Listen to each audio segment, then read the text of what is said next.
পৃথিবীতে একটা নারী আছে যিনি ওভারটাইম করে বেতন নেয় না,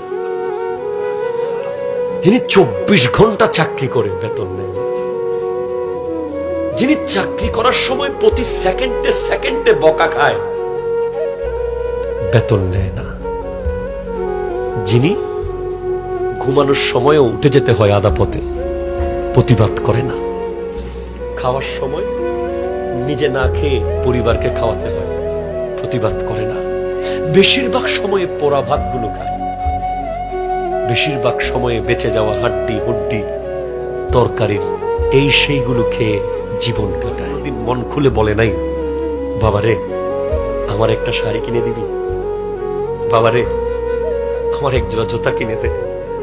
আজ আপনার কোটি টাকা মা তো নাই, আজকে আপনার শাড়ি কিনে দেওয়ার তৌফিক হয়েছে, মাকে আপনি আর পাবেন না।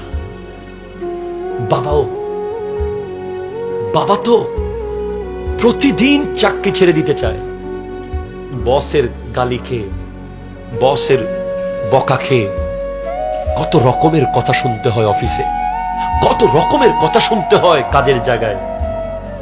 প্রতিদিন বলে আজকে থেকে আসবো না, চাকরি করবো না। বাসায় গিয়ে যখন আমাদের মুখটা দেখে আবার বলে আমার ছেলেগুলো কেমনে কি খাবে, আবার চলে যায় যিনি, যার গেঞ্জিগুলো ছিঁড়া গর্ত গর্ত হয়ে যায়, তার নাম বাবা, ঠিক না?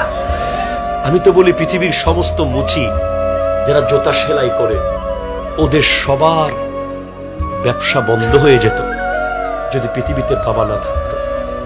কারণ পৃথিবীতে যত জুতা সেলাই হয় তার মধ্যে আপনি খবর নিয়ে দেখেন 70 থেকে 80-90% জুতা বাবাদের জুতা। তারা নতুন জুতা কিনতে ভয় পায়। এই টাকা আমি যদি এত দামি নতুন জুতা কিনে ফেলি, আমার ছেলে কি খাবে, আমার মেয়ে কি খাবে?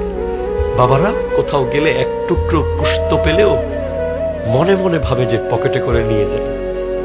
বাসায় আমার মেয়েটা আছে, তার নাম বাবা, ঠিক কিনা জোরে বলেন?